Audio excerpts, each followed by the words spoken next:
ating series, may dalawang part. So, may first part tayo, then may second part. Then, as you can see, natapos na natin yung 4. Tapos na tayo sa first part. And, this is very important kasi, yung mga susunod natin pag-uusapan, lahat yon nakabase dito. Dito sa 4 na ito. So, hindi pwedeng mag-isip ka ng mga bagay na paniniwalaan mo apart from it. For example, sinabi namin sa second part na gawin mo ang lahat ng ito. Maging mabait ka, maging matulungin ka sa church, lagi kang umattend. And then nasa isip mo, bakit ako attend? Para maging mabuting tao? No, kasi sinabi na namin dito sa ating first part na lahat tayo dito, nandito sa church. Kasi may pangangailangan tayo sa Diyos. And lahat ng pangangailangan natin, na-receive na natin. And that's why, pag may na-receive ka, anong ginagawa mo doon sa nare-receive mong gift? Siyempre, bubuksan mo. And then, gagamitin mo para sa ikakasatisfy ng iyong puso. For example, cellphone. Binigyan ka ng cellphone. I-display mo lang ba yun? Siyempre, hindi. Bubuksan mo yun. Diba? So, that's why, kapag may binigay si Lord, ginagamit natin yun for ourselves, for other people. Okay? So, yun yung purpose ng ating second part. Yan. The application of the gospel. Kung yung unang part is about the gospel story, dapat ito yung pinakapundasyon nyo. Ito yung dito kayo mag-meet. Kunyari, nag-aaway kayong dalawa. Alam mo, ang totoo niyan, si Jesus, umakyat sa langit 40 days. Hindi 30 days na. O punta tayong Bible. Baga, kapag may alitan, sa Bible tayo nag-meet. Or sa katotohanan na meron ng Bible, tayo nag-meet. That's why maraming division, maraming iba't ibang religion or anything na separate sa atin. It is because may mga pinaniwalaan tayo. May kanya-kanya tayong pinaniwalaan. Even though sa mga Kristiyano, may kanya-kanya tayong pinaniwalaan. That's why nagkakaroon ng division. And yun lang yun. So, ang ating next na pag-uusapan, second part is Blessed for Unity. Ngayon. And next week is Blessed for You. Next week is ating Valentine. Yes! Valentine. Ano ang pangalan nun? Valentine Special Event. So, meron tayong special event and I hope na makapag-invite kayo bukas. Bukas sa Tuesday, Wednesday, Thursday, Friday. Para sa Saturday, makapunta. Ayan. Tapos, bless for one another. Ayan. So after no, next week, bless for new life, bless for one another, walk in love, and bless for one another, submission. So dalawa, hinati natin sa dalawa yan. And then lastly, bless to stand for. So, tinapit na natin dito, ano ibig sabihin ng pagiging blessed? Ano yung blessings? No? So, ihanda nyo lang yung mga tenga sa atin. So, attention, ang susunod na kabanata. Kasi, di ba, last time, nung week 1, nag-attention din ako kasi it is all about, yung una is all about doctrines or yung foundation natin, yung pinahawakan natin na kailanman hindi nababago. And this moment, lahat ng mga tatake natin sa mga susunod na topics is gagawin natin, yung mga bagay na gagawin natin dahil sa pag-ibig ng Diyos. No? So, before we start, magre-refresh tayo ng ating context. Bakit ba nagsulat si Paul sa Ephesians? Una sa lahat, yung Ephesus ay malawak na lugar. So, malawak na lugar yan and naging place of worship siya. So, maraming Diyos-Diyosan yun. Hindi sila nag-aaway-aaway doon. Ito Diyos mo, sige, okay lang. O, mas magaling Diyos ko. Mga ganon sila. Hindi, mas masarap yung Diyos ko. Mga ganon. So, sige, ikaw, mas malupit yung Diyos ko. Extra Diyos yung akin. May power drink pa na. Hindi, Gatorade yung joke lang, nag-promote no? So, marami silang wino-worship doon. That's why, nung nag-principle, walang nag-a-again sa kanya. Kasi, sige, dagdag natin yan si Jesus. Sige, okay lang yan si Paul, mag-preach dyan. May kanya-kanya na tayo Diyos. Mas magaling pa rin Diyos ko, gumagana pa sila, no? Pero si Paul, nakapag-share doon sa Ephesus. And then, nagdadali lang siya nakapagtayo ng church doon. And for 2 years, si Paul nagstay dito and bilang place of worship, maraming tao naging followers of Jesus. And years passed, nakulong si Paul sa Romans and he wrote sa mga Ephesians. So ngayon, tingin nyo, anong magiging problems kung yung community nyo is may kanya-kanyang Diyos? Ang magiging problem doon is mag-aaway-aaway kayo ng beliefs. Or may makukuha kang beliefs, i-apply mo sa Christianity. For example, mag-alay tayo ng tupa. Kasi nag-aalay sila doon, mag-alay din tayo, nainggit ako eh. Ay, gano'n.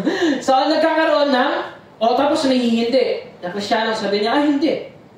Huwag natin gawin yan, wala naman sa Bible yan. So, ano nangyayari? Nagkakaroon ng division.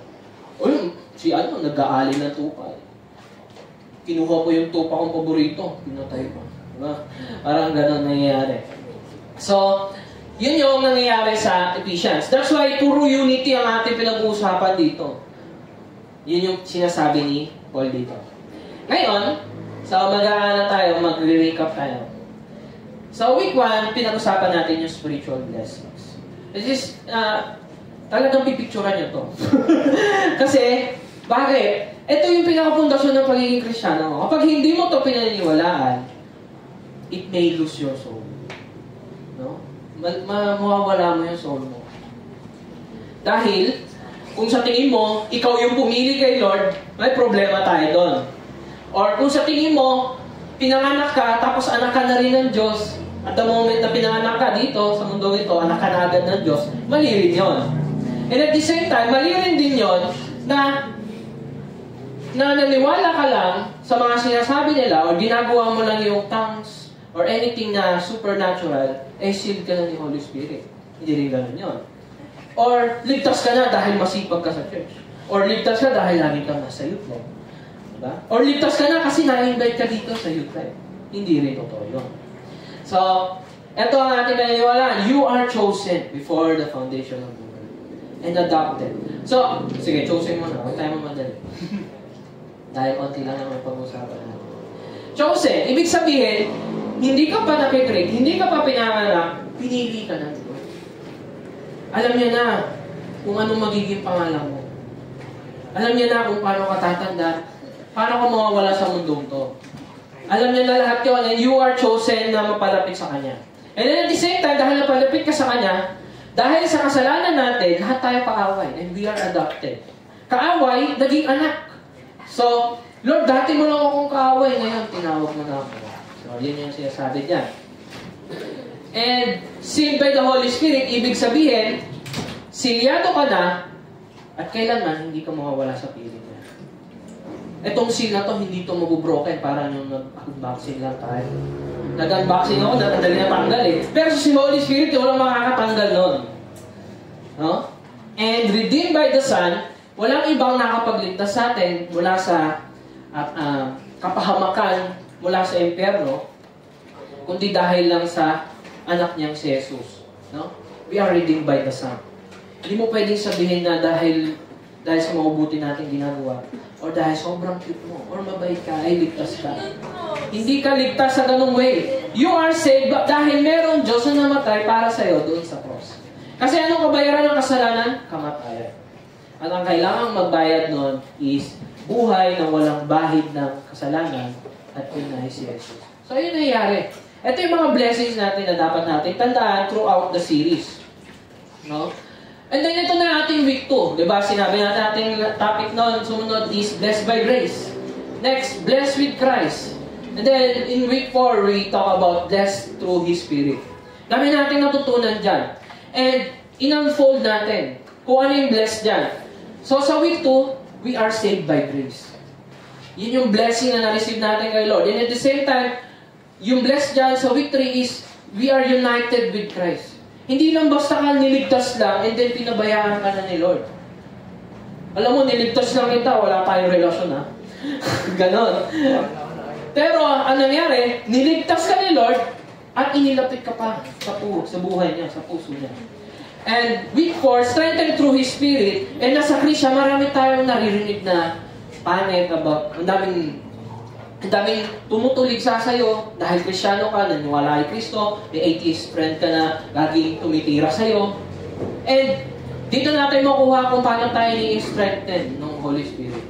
Yung banal na spirito na nagbibigay sa atin ng lakas na, alam mo anak, kahit ano mang sabihin nila, yung sinasabi ko sa'yo, yung pa rin yung totoo. Na ikaw ay anak ko, ikaw ay pinili ko, at ikaw silyado, at ikaw ay ligtas. Kahit ano pang sabihin nila,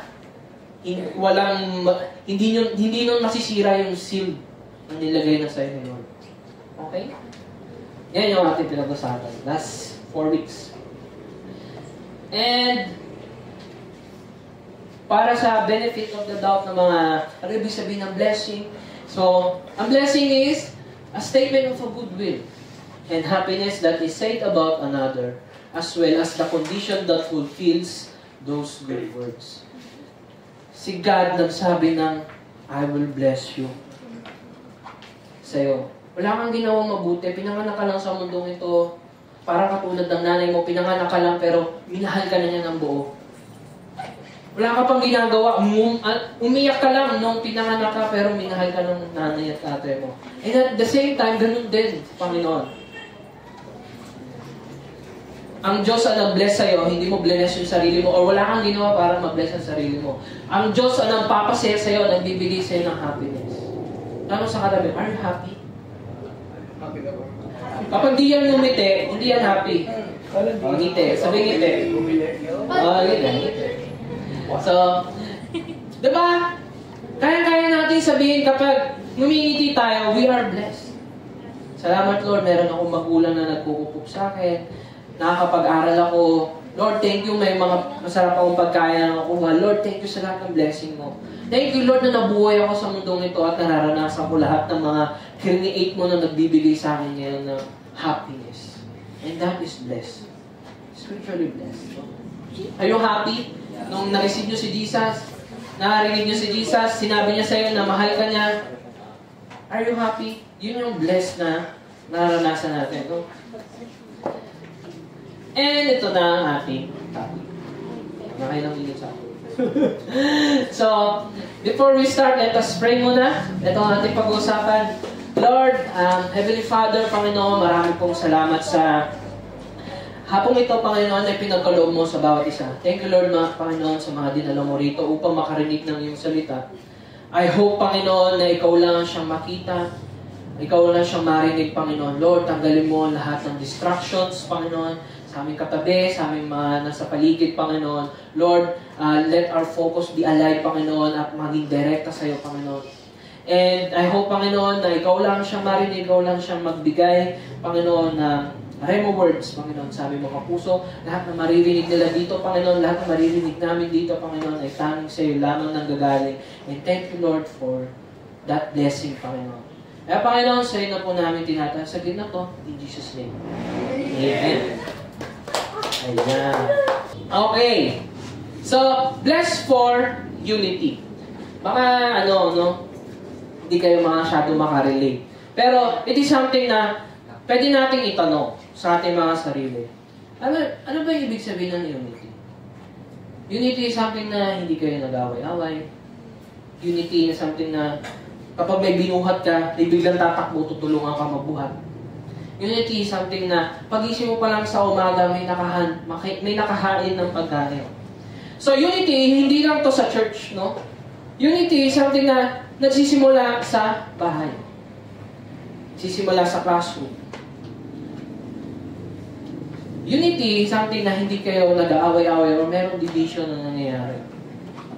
So, yun yung pag-uusapan natin.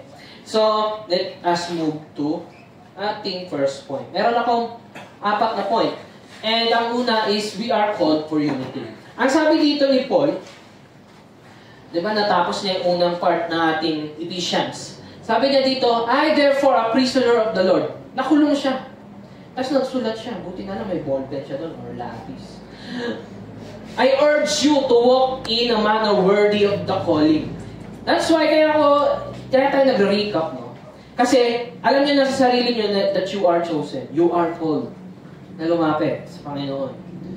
And hindi lang yung basta lumakad ka lang lumapit. Pero, ang sinasabi ni Paul dito, I urge you to walk in a manner. Nung lumapit ka ba, pasuray-suray ka ba? Lord, parang ayoko pa lumapit, Lord. Lord, ayoko muna pumunta yung youth life. Katamad. Pero, ang sinasabi dito is a manner na meron kang pinafollow, and we are follower of Christ. And yung nilalakaran natin is something na yung mayroon tayo pinanggagayahan. And we are called to fix our faith in Christ, right? That's why, hindi lang to basta walk ka lang na nag-walk dyan. Kapag meron kang walk na, meron kang nilalakaran, meron kang Google Maps. Meron kang sinusundan. Pero as a Christian, ang sinusundan natin dito, hindi Google Maps, kundi yung buhay ni Kristo. Yung nakasulat sa Bible. No? To which you have been called. Doon tayo tinawag ng Panginoon. And, kaya tayo nagre-respond. Bakit tayo nagbabasa ng Bible? Ano bang kakabuti nito sa akin? Ba't ba ako pupunta ng youth life? It is because dahil may ginawa si Lord na spiritual blessing sa iyong puso. That's why you are here. Okay. So, to which you have been called. Doon ka tinawag. With all humility. Ano ibig sabihin ng humility? Tagalog ng humility. Kahiyan. Medyo malayo, pero matik na. Magpakababa. And gentleness with patience, bearing with one another in love. Sabi niya dyan, nung tinawag ka ni Lord, sinabi niya, maglakad ka as if nagpapakababa ka. Hindi yung parang nagmamalaki ka, Kristiyano, sino ang hindi Kristiyano dyan, makasyaran nga. Hindi ka pa naniniwala, impyerno ka. May ganon. Pero with all humility, if may nakita ka na hirapan, anong gagawin mo? Sinabi dyan, with all humility and gentleness. May tinulungan ka, parang pagalit ka pa, di ba? Minsan kapag inutusan tayo, naguhugas ka, no? Galit ka ba? Hindi po. Tapos bigla ka, landahan ka na, no? So, ibig sabihin ng gentleness yan, hindi masama sa loob mo. Kumbaga, nagkikare ka dun sa tinutulungan mo. Nagkikare ka dun sa nasa paligid mo. Makinig. With patience, nag-iintay ka. If nagpapakababa ka, and feeling mo ikaw yung pinaka-lowest sa inyong grupo, lagi mo mayroon kang hinahantay sa mga tropa mo. No? Ayaw mo sila masaktan, ayaw mo na nakita kanila na nagmamayabang sa kanila. That is patience. And bearing with one another in love. Ano yung bearing? Yung oso? Yayakap yung oso. When we bear one another, ibig sabihin ng bearing dyan, nagtitiis ka. Doon sa nasa paligid mo. For example, lagi silang galit. Ikaw ba magiging galit ka rin? Hindi ka na magiging humble in that way. No? Hindi ka na rin magiging gentle in that way. Ganon ka ba tinawag ni Lord? Na kapag may nagkasala sa'yo, gagawa mo rin ang mali. Bakit? Nung niligtas ka ba ni Lord or nung bumaba ba si Lord dito, bumaba siya dito para pagpapalanin ka? Mali yung ginagawa niya naglilibot si Jesus, punta tayo Jerusalem, papaluin ako doon Ay, gano'n ba? Hindi naman, di ba? Bumaba siya dito with humbleness, with humility, and ang mga hinanap niya, hindi yung mga Pariseo matitigas ang ulo, kundi yung mga poor, yung mga may sakit, yung mga nahihirapan, and yun yung mga sinasyaran. And that's why, kung ano yung ginawa ni Kristo, yun din yung dapat na pina-follow natin, yun yung pinaka-Google Maps natin. Lord, ano yung ginagawa? Ano yung gagawin mo if nandito ka sa moment na to, Lord, na may nagagalit sa akin, na merong sinisiraan ako, may nakakasar sa akin. Lord, ano gagawin mo? Kasi kung ako yung mamimili, Lord, sasampakin ko talaga ito Di ba? Or sasampakin ko talaga to. Pero dahil nanghingi ka ng guidance kay Lord, ginagamit mo yung Google Maps. Jesus Maps. Jesus. Ito gagawin mo Sige. Pag may nakasar sa akin, initiyan ko lang sila, and sabihan ko, Pre, okay ka lang. para ka nakasar pa rin no? Pero syempre, Ba't mo ko inaasar, pre? May problema ba sa inyo? Oo, ganun. Kasi minsan, akala natin, yung pangit na lumalabas, may pinanggalingan yan. And something na malalim. No? Na namin na ako sinabi. Ang laging mahalaga dito, you are humble in love. Bakit ka nagpapakababa? Nagmamahal ka ba in that way? Baka nagpapakababa ka lang para masabi mo sa mga tropa mong Kristiyano, oy, humble ako, pre. Sinabi mo humble ka, pero in a pride way. Humble ako, pre. Hindi ko sila asarin. Ganun lang ako kabait. May habang ka pa rin. That is not love. That is not love. No? Hindi natin pinagmamayabang yung mga bagay na ginagawa natin. Tama. No? Kasi doon nagiging mali yung tama pag pinagmayabang mo yung tama. Okay? Next. Sabi niya dyan, eager to maintain the unity of the Spirit in the bond of peace. Ibig sabihin, yung unity sa church, nung naniwala kay Kristo, hindi yan something na parang naniwala ako kay Jesus. So, ipapractice ko maging united kami. Yes, that is right. Pero ang sinasabi dito, simula nung naniwala tayo kay Kristo, nandun na yung unity. Sabay-sabay na tayo nag-worship, sabay-sabay tayo nakikinig dito, sabay-sabay tayo nakikinig. No? Hindi nyo lang napapansin, pero meron ng unity. No? So, bago pa maging boring ang lahat, sabi ko dito, we are called, saved, united, and strengthened. Ito yung mga last weeks natin pinag-usapan. Child of God. Kaya kailangan natin i-maintain o ingatan ng isa't isa in love. Hindi lang basta ka niligtas lang, hindi ka lang basta pinalakas ng banal na spirito o binigyan ng courage or confidence sa iyong puso. Kundi, sinasabi ni Lord na gamitin mo para sa mga tao nasa katabi mo. Sabi mo sa katabi mo, gagamitin ko to pre sa'yo. Gagamitin ko to pre sa'yo. Joke lang. Gagamitin ko to sa'yo. Ayan. Lahat ng mga binigay ni Lord, gamitin natin. Sa ating mga katabi, sa ating pamilya, sa ating bahay, sa ating mga classmates, sa ating teacher. No? And ang laging makikita na dyan is in love. Ang ibig sabihin ng in love, kunyari, kung totoo kung physical yung love, nandun ka. Nandun ka. So, kung nandun ka, hindi ka pwedeng gumawa ng hindi ka mahal-mahal doon. If you are in love, dapat love lang lumalabas sa'yo. Hindi ka nagsasalita ng masama, hindi ka naninira, hindi ka nananakit, hindi ka lahat ng pangit. No? Ang sabi dyan, na lagi natin tatandaan, i-maintain. Ikaw ba, yung fellow Christian mo, ay yung fellow brother in Christ mo, meron siyang relasyon kay Lord, tapos ikaw, pinuputol mo yung relasyon mo. Lord, tayong dalawa lang. Huwag na yun. Sa mga tao yun. Hindi yun pagmamahal. Okay? Next. Sabi niya dito, there is one body and one spirit. O medyo medyo malalim ng konti. Just as you were called to the one hope that belongs to your call.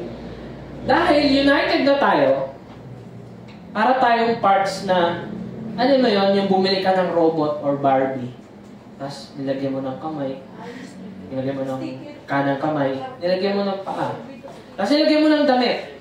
Diba? Parang ganun tayo. As a church, binigyan tayo ng musicians, binigyan tayo ng mag-preach, binigyan tayo ng nagpo-provide ng food, binigyan tayo ng tao na bigay ng lugar ng ating pagsamba. Binigyan tayo ng tao na makakapagbigay ng mga kagamitan na meron tayo ngayon. Something na hindi lahat pare-parehas magagawa. Is that right? Diba? Hindi mo naman magagawa. Aminado naman tayo, hindi lahat tayo dito singer. Diba? Miski ako, hindi pa rin ako confident na kumakanta ako. Pero, kumakanta ako dahil yun yung tinawag sa akin ni Lord and yun yung puso ko na mag-worship sa akin. No? Ang mahalaga pa rin naman is yung lyrics ng kanta na tumutusok sa puso ng bawat isa. No? And, sige, ang ibig kong sabihin is, dahil iisa na tayong katawan, isang katawan, di ba ang katawan, yung parts natin ng katawan, nagtutulungan yan eh. Pag di kaya ng kanan, sasaluhin ng kaliwa. Parang ganun yun.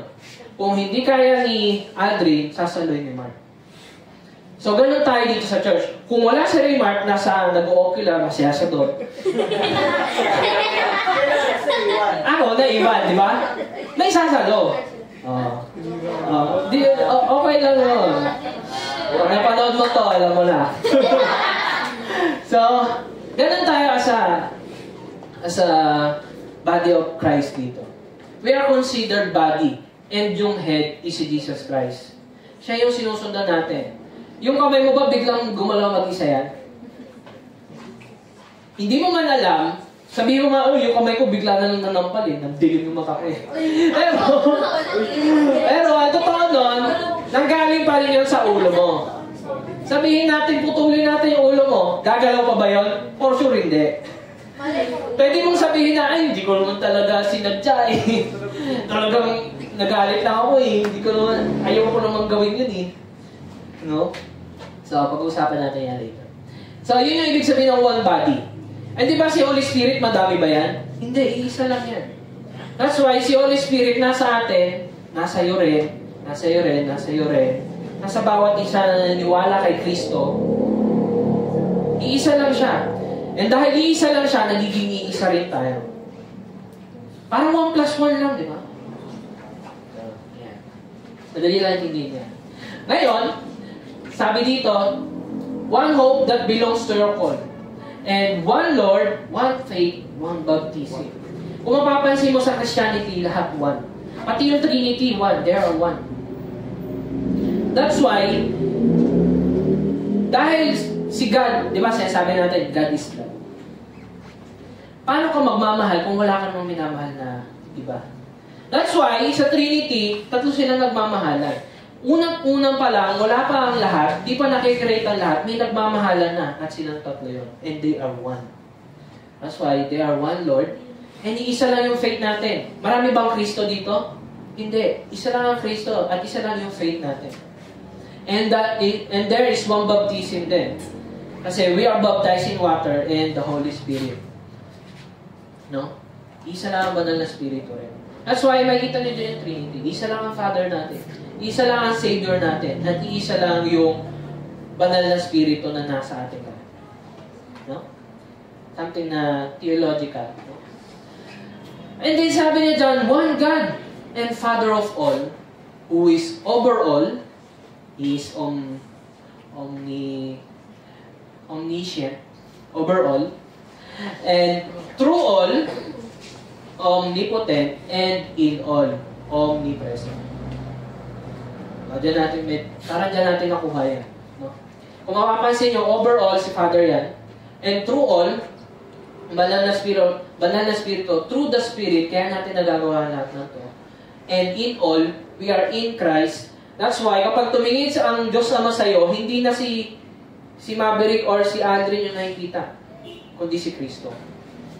Hindi na ako yung nakikita. Lord, alam mo na makasalanan ako, pero dahil kay Kristo, dun sa binigay niyang buhay, siya na yung nakikita. That's why kapag sinabi sa ni Father, na anak, tara, pumasok ka.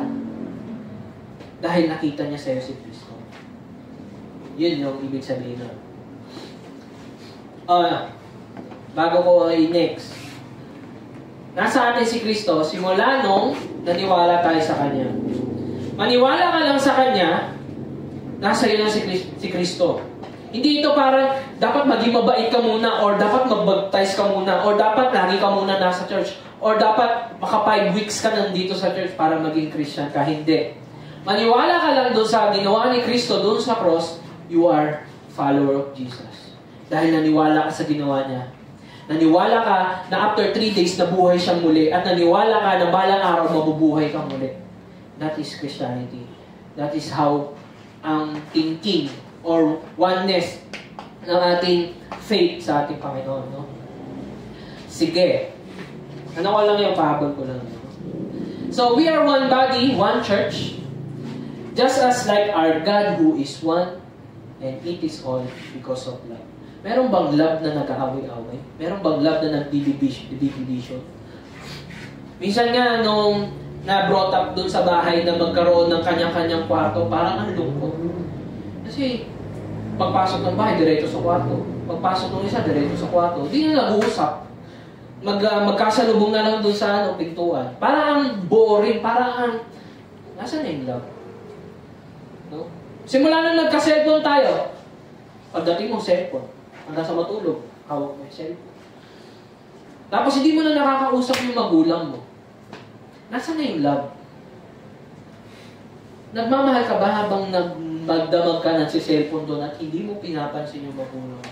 And meron pang isa. Niyaya kang kumain para sumabay. Inuna mo pa yung cellphone mo. Ngayon, kumakain ka mag-isa. Nasaan na yung pagmamahal? Alam natin na kailangan natin ng pagmamahal pero hindi natin nakikita na nandiyan lang pala siya sa paligid. Binigay na sa'yo ng Panginoon. I'm guilty of that. Minsan tinatawag ako, kain na tayo rin. Sige. Tapos nung papunta na ako, uy, wala na sila. Natulog na. Alam niyo yun, yung burden na hindi ko man na sila nasabayan. Kasi, we are loving people. Pinanganak tayo na nagmamahal. Kasi meron tayong puso at kaya pumili. Pipiliin mo bang magmukmuk na sa cellphone mo o pipiliin mo mag-bonding dun sa magulang mo? O kung may instances naman kayo na laging galit yan paano hindi lagi magalit? Lagi mong hindi sinusunod, lagi mong hindi sinasamahan. Paano kayo magkakaroon ng bonding? O paano titibay yung pagmamahalan nyo kung lagi kayo lumalayo? Sinasabi ko, di na ako mahal ng nanay ko. Ikaw wala ka rin ginagawa Ang lagi natin iniisip minsan, mahalin nyo naman kami. Pero ikaw, hindi ka naman nagmamahal pa ba Yun yung problema sa atin. That's why, kailangan natin lahat yung pagmamahal na nagagaling sa Diyos. Kasi kung meron tayong pagmamahal, tayo na yung mag-i-initiate. Sige, sama ko yung nanay tatay ko. Sige, mamahalin ko sila. Sige, tutulong ako sa hugasin, sa labahan. Sige, hindi ako aalis dito hanggat hindi ko natatapos yung gawain bahay. That's why, sa mga lagi nandito sa church, I encourage you na gawin nyo muna yung mga dapat nyo gawin sa bahay. Kasi yung unity, dun pa lang, dun na siya nagsisimula. Dahil yung love nandun na in the first place. Dapat na ma-practice mo na siya dun. Hindi yung loving na umalis ka ng bahay galit, tapos pumunta ka dito sa church, nag-serve ka, nag-worship ka. Niloko mo yung sarili mo. Sinasaktan mo yung sarili mo. Okay? Lahat tayo aalis ng bahay na good shot sa ating magulang. Okay? That is love. Okay? Next. Paano natin iingatan? Diba sinabi natin kanina, with humility, gentleness, with patience, bearing with one another. Alam mo, pag binasa mo pa lang yan, parang hindi ka na magagalit dapat maging humble ako, dapat maging gentle. Meron bang gentle na galit? Uy, nagalit ako sa iyo Gigigil mo ako Susunod daw ako na gagawin ikaw. May ganun ba? Parang malambing pa rin, no? Pero, ganun tayo magmahal. Okay? With patience. Kung meron galit, patient ka na hindi magsalita. Kasi pag nagsalita ka, lalong lumalala yung away. You have this patience. Sige, kakausapin ko siya kapag kalmado na siya. And then at the same time, hindi ka na rin nagalit kasi hindi mo siya pinatulan. Diba? And bearing with one another. So, paano natin ingatan? In that way, right? Maging humble. Sige, magmalaki kayo. Sige, okay lang. Pero yung pagmamahal na meron ng binigay ang Diyos sa akin, paparanas ko pa rin sa'yo. Ganon tayo tinawag ni Lord. Okay? So, ayan, pero kuya, dami nating sinasabi. Pero kuya kasi, ang sama ng ugali nun Pero kuya, talagang mayabang yun hindi mo talaga kumalmahal yun Parang, ang sama ng ugali talaga nun, dudroga pa nga tayo. Kasi lagi namumula yung mata, yung pala, kuyat lang pala, diba? Pero ayokong sumama dun. Lagi na lang BI yun Bad influence. Nakakata niya yung BI. Pero kuya kasi sinasaktan niya ako binubuli niya ako Hindi ko talaga sasamahan yan. Sana kunin na siya ni Lord. Lord, kunin mo na. Minsan may ganun pa tayo, di ba? Totoo yun. Lagi tayo meron pero, Lord, ba't ko mamahalin yun? Sapakin nun Pero ito lagi yung tatandaan. kapag meron kayong kinakagalitan or may taong nakagawa sa inyo ng kasalanan, lagi niyong tatandaan, we are once like them. Dati kang rebelde sa harapan ng Diyos, pero ang Diyos lumapit pa rin sa iyo at minahal ka. Pabalik. Minahal ka pabalik. We are once like them, na mayabang, bully, sa kapatid o kahit sino man, nagmamayabang or kahit ano man, nananakit. We are once like that. Pero ang Panginoon, pinili ka pa rin na mahalin, pabalik. And that's why we, follower of Jesus Christ, we are called to love them also. Alam mo, kahit binubuli mo ako, mamahalin pa rin kita kasi dati nasama ko rin tao eh. Pero kahit masama akong tao, minahal ako ng Diyos. Kaya mamahalin din kita. Kasi ganun yung ginawa niya sa akin eh. Ginagaya ko lang. Ayaw mo ba? Kasi hindi naman tayo pilitan dito, no? Pero ganun nga. So, we are once like them. Ganito yung ating relasyon sa Panginoon. May bangin. Kapag sinubukan mong tumalon, hindi ka makakaabot. Mamamatay ka. That's why ang kabayaran ng kasalanan ay kamatayan. Yan yung nangyayari spiritually. Kapag merong away, nagkakaroon ng division. Ganon din sa Panginoon. Nung simula nung nagkaroon tayo ng kasalanan, nagkaroon ng division mula sa tao at sa Diyos. Pero ang Diyos gumawa ng paraan. Gumawa siya ng paraan. And that's why we are called then also na gumawa ng paraan para sa kapatid, para sa magulang. We are called, katulad ni Kristo, na gumawa ng paraan para mahalin pa rin sila kahit ganon sila. Kasi ganon yung gagawin ng Diyos sa atin. Sabi pa ni Paul dito, but grace. Ano yung grace? Biyaya. Biyaya na hindi nila deserve. Alam mo, bully ka pero hindi mo to deserve. Sige, bigyan kita ng ulam ko.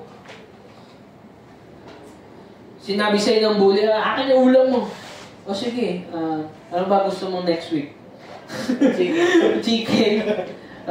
Di naman kita pagdadamutan. Pero okay lang ba sa'yo nung wala akong makain?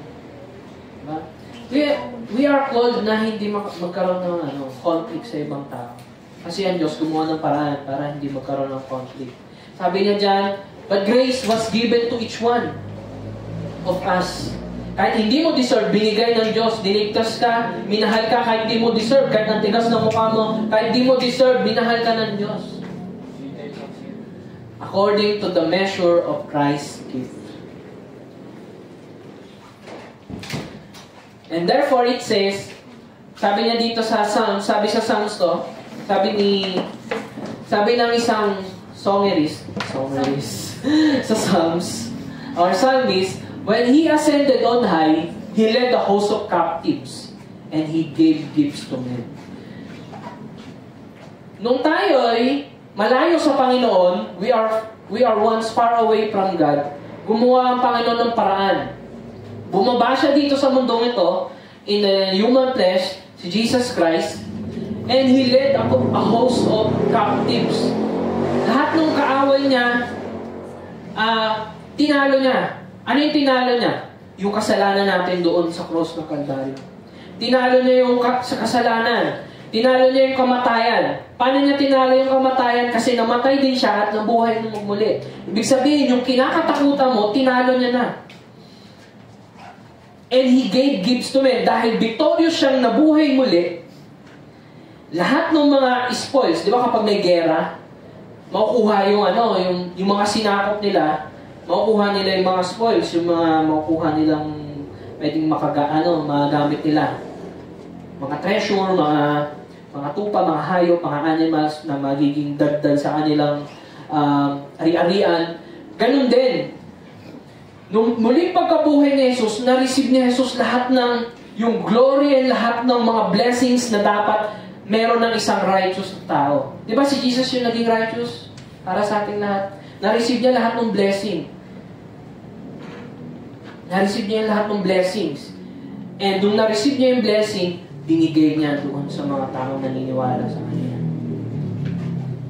And that is yung ginawa ng ating Diyos. So, we are called for unity and also grace for unity.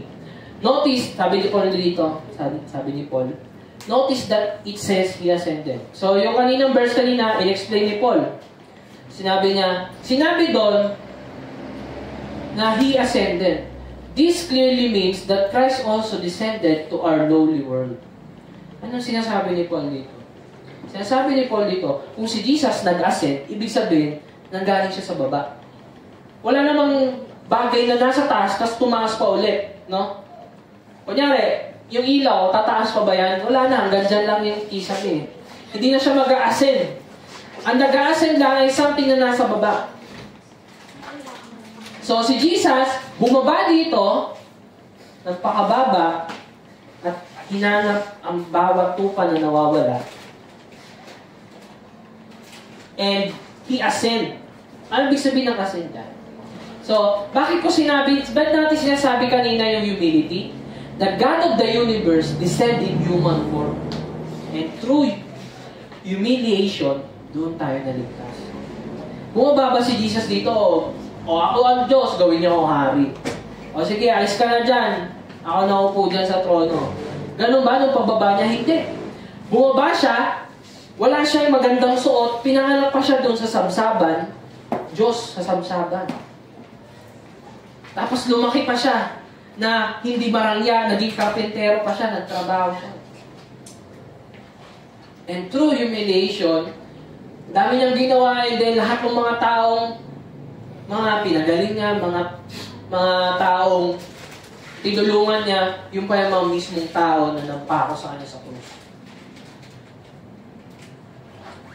Kung iisipin mo, ito na yung pinakamababa na ginawa ng Diyos.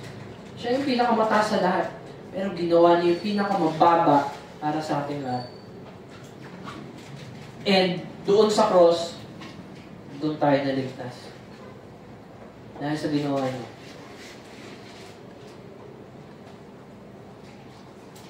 Sabi pa dito ni Paul, and the same one who descended is the one who ascended higher than all the heavens, so that He might fill the entire universe with Himself. Ano ibig sabihin nito? Na Jesus lived, bled, and died for our sin and ascended to be our mediator. Di ba nakita niyo yung bangin? Siya yung naging mediator. Yung humility na nangyari kay Jesus is Jesus lived. Nagkaroon siya ng katawan na namamatay. Nagkaroon siya ng katawan na nasasaktan. Nagkaroon siya ng katawan na umiiyak. Nagugutom. And He bled.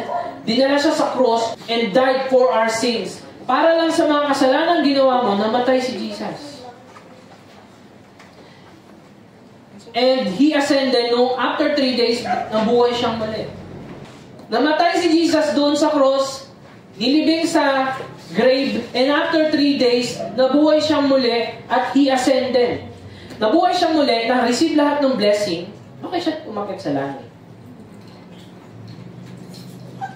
Yun yung isang iniisip natin. For example, kumuha ka ng tabo. May tabo ka. Di ba? Liligo ka, di ba? Sasalo ka. I-descend mo yung tabo mo. Kapag nagbuhos ka, pag ganun ba? Or, pag ganun.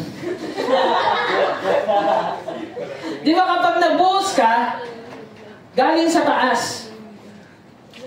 That's why si Jesus umakyat sa langit para lahat ng naniniwala sa Kanya mabuhusan ng blessing na dapat para sa mga tao, para sa Kanya. That's why yung shower nasa taas. Hindi dapat nandito. Kasi gaganon ka pa. O, ganun yung shower mo. Diba? Ganon. Kaya umakyat siya sa langit para ma-receive mo lahat ng blessings na dapat mong ma-receive. In theological sense, nung umakyat si Jesus, bumaba yung banal na spirito at lahat yun na-receive ng mga follower ni Jesus Christ. And ano yung sinasabi ko dito? He became our mediator. May malaking bangin at siya yung naging tulay. Ngayon, dahil sa tulay na yon, lahat ng prayers mo, lahat ng mga pangamba mo, nakakarating doon sa ating Panginoon. Kumbaga, na-disconnect yung wifi mo, tapos, sobra yung saya mo nung nag-connected ulit. Yes! Ganon yung feeling nung na-restore yung relationship natin kay Father. Yes, Lord, thank you, Lord, kasi hindi ko talaga kaya. Thank you, Lord, na niligtas mo. Wala na yung tension, wala na yung galit sa iyo ng Panginoon. Kasi yung galit ng Panginoon, nabuhos na doon sa krus ng Kalbaryo. And from above, He fill us with this spiritual blessing. Alam niyo na kung bakit nasa taas si Jesus. Para ma-receive mo yung mga blessings na galing sa Kanya. Next. So, we must imitate Christ to win others, and this is achieved through humility. Going down for them and going up to help them back into God's loving arms. Ano ibig sabihin ko dito? We must imitate Christ. Yung tao na nagmahal sa'yo, yung Diyos na nagmahal sa'yo, we should imitate them. Gagayahin mo ba yung idol mo? Gagayahin mo ba yung sikat-sikat na ngayon? O yung papalo mo yung nasa TikTok? No? Pero as a Christian, ito yung sinusundan natin si Kristo. Ba't natin siya sinusundan? To win others. Alam natin na meron tayong mga kilala na hindi pa Kristiyano. And malalapitan lang natin sila through humility. Anong ibig sabihin dito? Di ba si Jesus bumaba? Ngayon, ikaw, bababa ka rin doon sa mga taong nahihirapan, sa mga taong nagugutom. Bababa ka rin ka doon sa mga kakilala mo na nahihirapan sa buhay. Katulad ni Kristo. And going up to help them back into God's loving arms. Bababa ka, and then tutulungan mo sila makabalik sa Panginoon. Ganon ang ginagawa natin mga Kristiyano. Ginagaya lang natin kung ano yung ginawa ni Kristo sa atin. Kung paano tayo minahal. And third point, gifts for unity. So, sabi dito ni Paul, now these are the gifts Christ gave to the church. Diba tayo ay body? Nabigay si Lord ng apostles, prophets, evangelists, pastors, and teachers.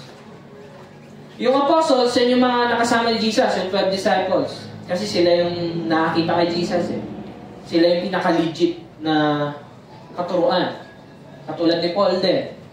And prophets, sila yung mga nagsasabi na si Jesus, ang ating Diyos. Evangelists, sila yung bumababa. Bumababa dun sa mga taong mabababa. And pinipreach yung pagmamahal na binigay ng Panginoon. And at the same time, yung mga pastors and teachers na dito sa harapan. Anong ginagawa nila? Their responsibility is to equip God's people to do His work and build up the church, the body of Christ. Kumbaga, kami dito mga nasa harapan, kami na mga nagsishare ng word, pinapalakas namin yung faith mo. Ganto si Kristo sa inyo, ganto si Kristo sa inyo, ganto kanya minahal. That's why, kaya namin sinasabi sa inyo, mahalaga na pupunta dito sa church, kasi yun yung ginagawa ng mga to. Palakasin yung faith mo. Once na pumunta ka sa labas, and then may marinig ka lang, and then ma-disheartened ka lang, lalayo ka na agad. Kaya minado tayo, mahina tayo. Lord, mahina ako. Kaya kailangan kita araw-araw. Kailangan kita every week. No? And that is to build up the body of church, body of Christ. So, why they build us up? Bakit tayo binibuild? Bakit tayo inaalagaan ng ating mga pastors, teachers, ng ating mga pastors na lang? Wala naman dadagdag.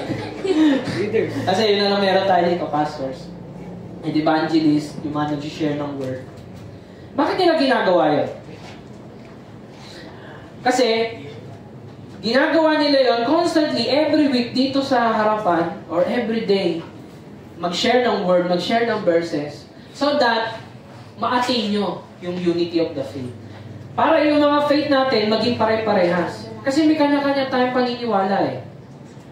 May kanya-kanya tayong paniniwala. and of the knowledge of the Son of God. Para maging pare-parehas yung pagkakakilala natin kay Kristo. Yung iba kasi sa inyo, katawan ni Kristo, macho. Yun yung iniisip nyo. So, tatama natin, katawan ni Kristo, nagkaroon ng sugat, at mga pasa para lang sa'yo. Yun yung katawan ni Kristo para sa'yo. So, ano nangyayari? Pare-pares na tayo ng pinaniniwalaan. That's how yung ginagawa ng church or ng mga pastors o teachers dito sa harapan. Para mag-mature kayo. Hindi ito para lang manipulahin kayo o maging Kristiyano kayo. Para makapagbigay kayo ng maraming pera dito sa church. Hindi totoo yun. Ang religion ba is nangongontrol? Religion is something na pinipili ng tao. And dito sa Christianity, yes, pumipili tayo, pero at the same time, pinili tayo ng Diyos Ama. That's why kaya natin piliin lagi ang Panginoon. Lord, thank you Lord sa pagmamahal mo, kaya lagi kitang pasasalamatan, lagi kitang pupurihin. And kapag nag-mature ka na, so syempre, kahit paglabas mo dyan, may magsalita man dyan, yung Kristo nyo, macho daw. Hindi ang Kristo ko namatay doon sa krus ng Kalbaryo, maraming pasa, maraming sugat para sa aking kasalanan. So, ano nangyayari? Nagiging matibay ka ngayon. Kaya mahalaga na laging pupunta tayo sa mga ganito. At laging nakikinig, laging nagbabasa. So that we may no longer be children. Hindi kayo habang buhay bata. Hindi pwedeng, paglaki mo, umiiyak ka pa rin na parang bata.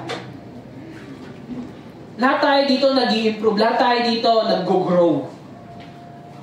And sinasabi dito, pati spiritual, dapat kailangan natin mag-grow kasi so that we may no longer be children. Tossed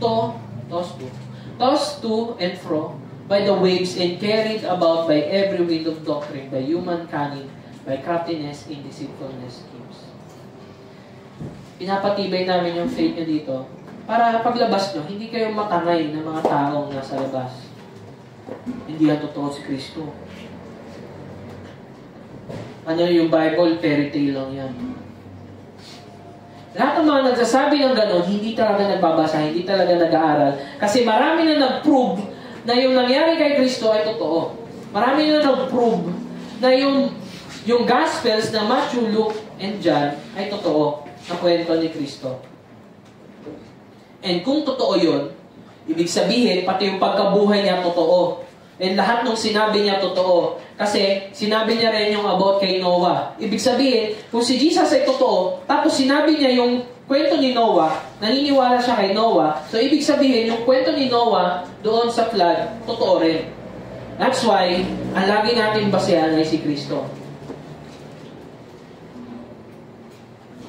No? Sabi dito, hindi kayo madala ng wind of doctrine, human cunning. Ano ba ibig sabihin niyan? So, simply put, para hindi tayo madala sa maling paniniwala at madala sa nararamdaman. Minsan kasi, kuya, mas gusto ko yung ganito eh. Sinabi ng Bible, huwag mong gawin yan. And dahil mas pinipili mo yung nararamdaman mo, nadadala ka. And minsan akala natin, yun pa yung tama. Kuya, sobrang sarap kasi. Kuya, okay lang naman eh. Nagmamahalan pa rin naman kami. Wala namang mali sa pagmamahal eh. Pero sinabi doon, ang tamang pagmamahal is something na nakikinig ka doon sa kung ano yung totoo. No? Hindi lang basta kung ano nararamdaman mo lang. Sabi dito, kaya may division or ibang-ibang paniniwala dito sa church or sa ibang mga organization is we are speaking the truth without love. Minsan nag-aaral ka ng Bible, pero para mang hamak lang ng tao, alam mo mali ka eh. Alam mo, mali yung sinasabi mo. Hindi totoo yan. Ang nangyayari doon, nagkakaroon ka lang ng yabang. Hindi ka nagmamahal in that way. Or let's just say, hindi ka magaling sa Bible. Nagmamahal ka naman. Loving others while disregarding what is true, that is foolishness. Alam mo na kung ano yung totoo, pero dinidisregard mo dahil para lang sa nararamdaman mo. alam mo na mali na magalit or saktan or magmura yung sa isang tao, pero ginawa mo pa rin kasi ang sarap sa piling. That is foolishness. And if pinagmamayabang mo na magaling ka, that is pride. So what can we do to avoid it? To avoid division. Para hindi tayo mag-away-away dito. Para hindi tayo mag-away-away sa bahay, hindi tayo mag-away-away sa classroom or sa mga taong nasa paligid natin. Anong kailangan natin gawin to avoid that? Ang kailangan natin is true love. And what is true love? Kanina sinabi ko kung ano yung pride, kung ano yung foolishness. True love is when we are speaking the truth in love. And it embodies true peace leading us towards unity. For example, may nakita kang may gumagawa na mali and then lumapit ka. Sinabihan mo sila, pre, mali yan. Maraming magagalit kapag ginawa mo yan. And you do it in a gentle way, mararamdaman nila yung pag-ibig mo. Minsan hindi natin for example, minsan hindi natin nararamdaman yung pag-ibig kapag nagagalit tayo. Nagsasabi ka nga ng totoo, galit ka naman. Paano mararamdaman ng tao yung pagmamahal mo? Or let's just say, nagmamahal ka nga, pero hindi mo naman ginagawa kung ano yung tama. Hindi rin pagmamahal yun. Kasi yung truth and love, lagi magkasama yan. Hindi pwedeng nagmamahal ka lang. Nagmamahal ka nga, nakabuntis ka naman ng maaga. Mali yun. Okay? Nagmamahal ka nga, pero cellphone lang lagi yung hawak mo. Hindi mo man lang makausap yung magulang mo, kapatid mo. Okay? So, kapag meron ka nun, magsasabi ka ng totoo, and nagmamahal ka, you will have this peace and unity sa loob ng church, sa loob ng bahay nyo, sa loob ng classroom nyo. Diba? Kasama ka ba doon sa klase mong laging bagsak? Parang ganun yan. Bakit nakakatawa sila? Kasama ka. Kasama-sama ka kasi masaya sa kanila. So, ang ginagawa mo doon, sinusunod mo yung nararamdaman mo, hindi kung ano yung totoo at tama. Imbis na hinihila mo sila, pre, sama tayo doon, ang talino doon, naka-shades pa. Diba? Tayo nagsisimula ng katotohanan at pagmamahal sa ibang tao. So rather, ito sinabi ni Paul, rather speaking the truth in love. Huwag kayong magpadala sa mga sinasabi ng tao, huwag kayong magpadala sa mga maling paniniwala. Ang sabi niya dito, magsabi kayo ng totoo. Pero ang tanong, paano kayo magsasabi ng totoo kung hindi kayo lagi nag-aaral, hindi kayo nagbabasa, hindi kayo umaattend? Paano niyo malalaman yung totoo? That's why we are here. Kaya nagbigay ang Panginoon ng apostles, prophets, evangelists, pastors, and teachers. Para malaman niyo yung totoo. Para kapag nag-away kayo, ano muna yung totoo para magkasundo kayo? Kasi isa lang naman ang totoo eh. And doon tayo nagkakamayan. Oo nga, parehas yung tama. Ito nga yung tama. Mali ako sa part na yan. Mali ka rin. Kasi ito yung mas tama. Ito yung sinasabi. Dapat, meron tayong binagbabasihan. Huwag tayo mabilis mag-judge. Kasi kapag mabilis tayo nag-judge, hindi tayo nagkikling doon sa kung ano yung totoo. Nagkikling tayo doon sa kung ano yung nararamdaman mo. Yung kapatid mo, binigyan ng corneto. Tapos nagalit ka agad. Pero di mo alam, may nakatago palang magnum para sa iyo. Diba, parang ganun yun. Huwag tayo mabilis mag-judge. Always seek the truth. Ba't di na lang sabihin mo, bakit siya merong corneto ako wala? Is it, mas labing way yun. Mas mapagmahal na way yun. Na laging magtanong, na laging makinig. Kasi doon natin nakukuha yung truth. Sabi niya dyan, we are to grow up in every way into Him. Hindi lang tayo nag-grow sa sarili lang natin. Hindi ka pumunta dito para lang maging mabuting tao. Or hindi ka lang pumunta dito para pumuti kasi medyo malamig. Tagal na ako dito, pero hindi pa naputi. Pumunta tayo dito to grow up into, ano sinabi dyan? Into Him. Into Christ. Pumupunta tayo dito para ma-build up yung relasyon natin sa Diyos. Hindi yung pumupunta ka dito para mas lalo mo makaklose si Crush.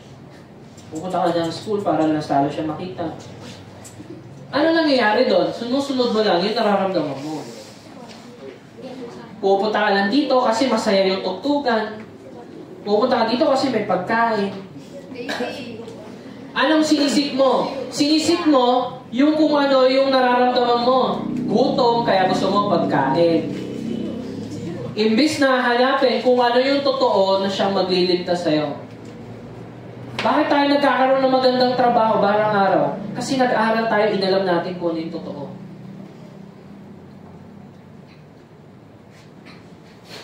Okay? So tayo, nag-grow up tayo sa ating head. Sino head ng church? Si Jesus. Sino ang body? Tayo. Yan. Natulog pa tayo. Okay. Wala pa tayo sa conclusion pero malapit na. And yet we can do it without Christ's warm love for us. Hindi natin kaya magmahal kung walang nagmamahal sa atin. Hindi natin malalaman kung saan yung lugar kung wala kang Google Maps. Kung wala magsasabi sa'yo ng direksyon. Okay? Ang pinakailangan pa rin natin is yung pag-ibig ng Diyos. Naman kayo tumitingin dyan?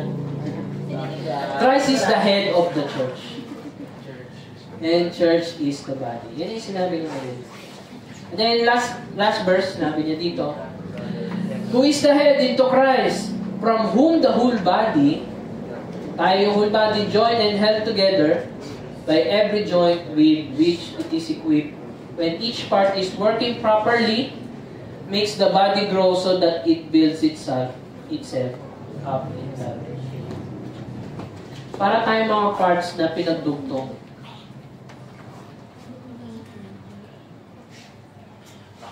Pwede natin sabihin na you are the missing piece dito sa church. Sa body of Christ.